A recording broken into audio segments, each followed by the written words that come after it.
So in this video we will be working on a Seat Ibiza. This is the Bocanegra, which is actually a Cupra in better edition, let's call it. It has different stitching from the Cupra. Originally the car was delivered to us for a timing change up, but after Miroslav diagnosed the car we find out there's a problem with the DSG clutch. So everything was prepared for the timing change up being returned, and we ordered the clutches for this. And next step is we gotta take everything from the top. We're gonna drop the gearbox, and we have everything ready, the special tools what we need and all the material. So we will show you how to replace these clutches. They're actually dry clutches, they're not wet, so it will look like a normal manual clutch, but there are two clutches behind each other. And we have the funny rattling noise, which might look like it's a timing chain, but once we start the car and put it in the drive, it's just go away.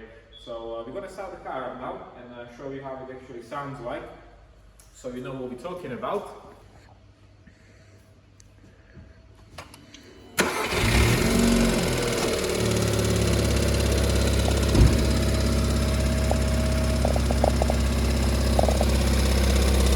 So this is the noise what's coming from the engine bay, but it's not coming from the timing chain side, it's coming from the gearbox side.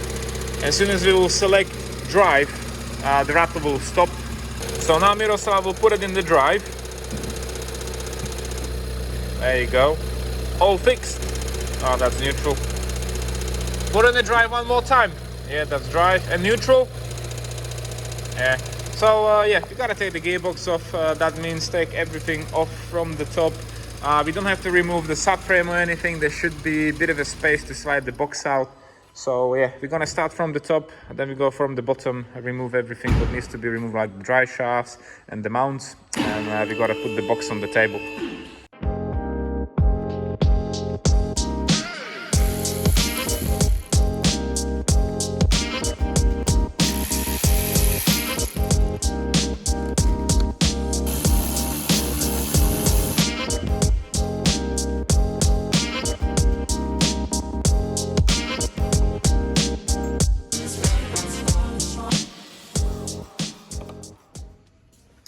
So there's a bit of a problem with the tire, but we will ignore that problem. Also, Oil leak. there's an oil leak and there's a coolant leak as well. So let's drop the cover and see what's going on.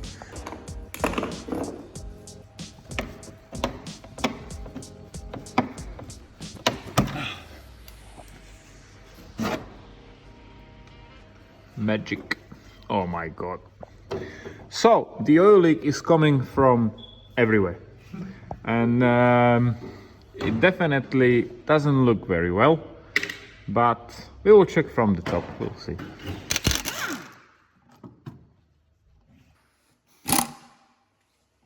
The exhaust is underneath the subframe, and after very small careful look, we will have to remove the subframe, or at least drop it down a bit. So you can see the gap between the box and the frame. It's just not enough to slide the box out. And yeah, I already took the bolts out from the dry shaft, both sides. The 16mm nuts for the lower joint was removed. And Miroslav started taking all the bolts out from the subframe from underneath. So that will come out soon. And then we just have to unscrew what we have to take off. This turbo pipe will have to come out, I suppose. Disconnect the gearbox, electronics and the plugs which are on here, and then all the bolts around the box. And that's it, easy peasy. Also, probably we did find where is the oil leak with the coolant leak coming from. So we have to have a closer look what's actually going on there.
this is how the gearbox looks from the inside and outside before we actually clean it up a bit. And this is how antifreeze looks like when it's leaking out for a bit of a time. You will have loads of crystals and this dry stuff. Okay, so if you're gonna buy a new clutch kit, yeah, you will have a new clutch, set of forks with the bearings, which is actually for the pressure plates from the other side. This is the old one and new one. You will have a DSG which slides onto the new clutches afterwards. Again, new one and old one. And now we are coming to the shims. You will have these two sizes of shims, small and large, yeah, and they come in a different thickness. So this is the one what we took out. It's absolutely knackered, and unfortunately the clutches will probably wear out and it's just pop out and get into the pressure plate, what caused the problem what you heard on the beginning of the video. So secure pins, this is a new plastic for the forks which is sitting on the gearbox inside, new bolts as well. And now it's time to put it onto the gearbox, which is already cleaned up inside out. We'll put a bit of a lubrication onto the shafts, and we will install everything what needs to be installed with our beautiful special tools what we need for this kind of a job. Otherwise you won't be able to do it, unfortunately.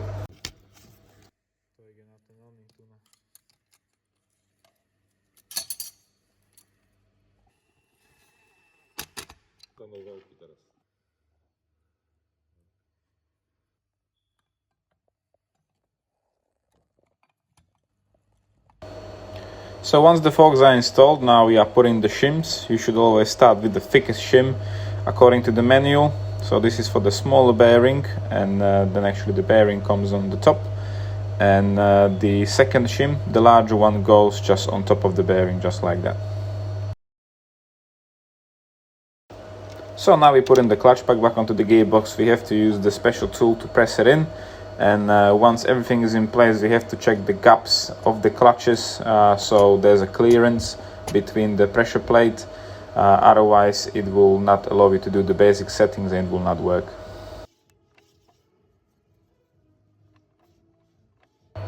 So when you're gonna get a new clutch pack, you always have the tolerance for the clutch 1 and clutch 2, and you should use a tool to actually check the gaps.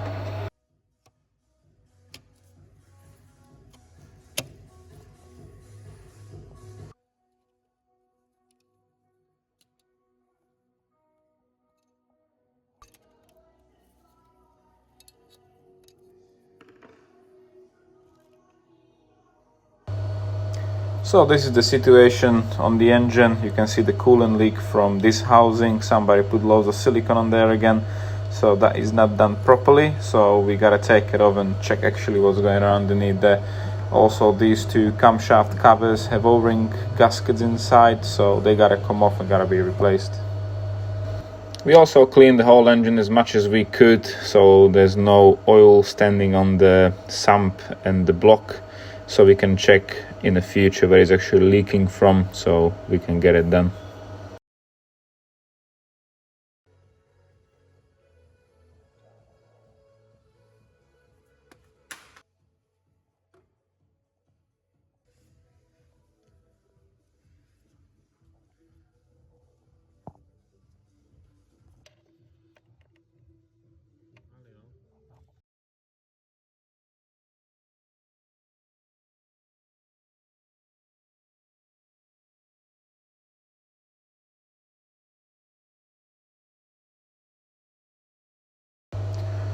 Okay, so now we're removing the thermostat housing, and this is the state of it. It's just somebody done a dodgy job again, put loads of silicone, tried to repair the cracked housing. So they didn't put enough silicone, unfortunately, to repair it. And just look at the stage of the cylinder head. It's just, look at the chunks of the silicone. It just shouldn't be like that.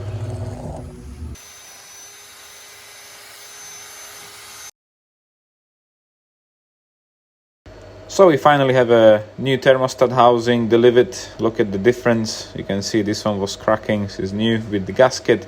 We're also replacing this O-ring seal for this water pipe, which is coming from the water pump.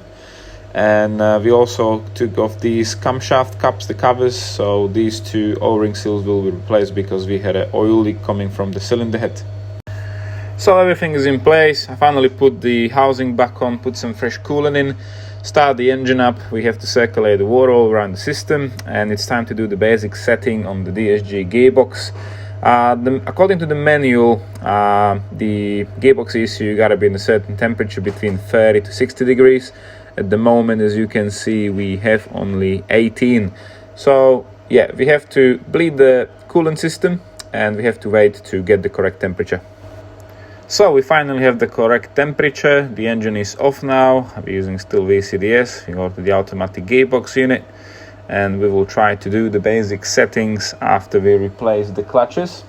So first step, handbrake on, foot on the brake, key in the first position so the engine is not running. Basic settings, we will select group 060, then press go. So the basic setting will be activated. Okay, and right now you've got these 3 slots and the basic setting is actually on and running. So once in the first slot you have number 4 and the rest of them are 00, you can start the engine up. Okay, so engine on, we're still leaving everything in park, foot on the brake, we're not doing anything. So right now the engine is running and the basic setting is automatically setting up the distances, the bite points and everything. This might take between 3 to 6 minutes, it's individual. So once the basic setting is done correctly, in the first slot you will have 254 and then 0 and 0. Then you can switch the ignition off for a couple of seconds and basic setting should be done correctly. If you will have anything else than 25400, the basic setting wasn't done correctly and something is wrong or you have to perform it again. So right now we are still waiting, the numbers are moving, you will hear the mechatronic and the gearbox will make some noise, so that's absolutely normal. Right, 254, yeah, switch it off. Now you can put it back on.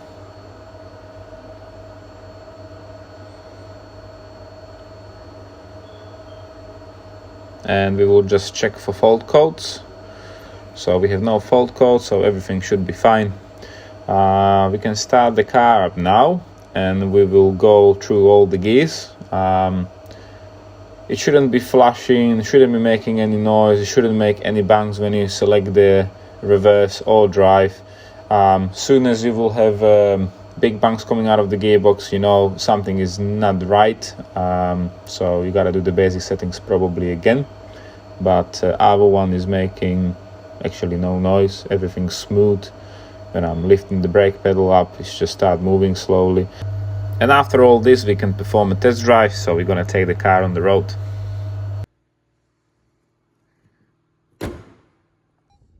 Okay guys, so we've done the basic settings and going for a short test drive. There is a procedure, you should drive it literally in a semi-automatic test, all the gears, then put it in the sport, leave it in the gears and so on and so on. There is a manual on a Rostec wiki if you're using VCDS to do the basic settings on the clutches. Other than that, everything's cool, clean. I checked the leaks, seems to be gone from the side what we've done. There's definitely a few other leaks from the timing side, a bit probably the crank seal is leaking, that will be a job on another day.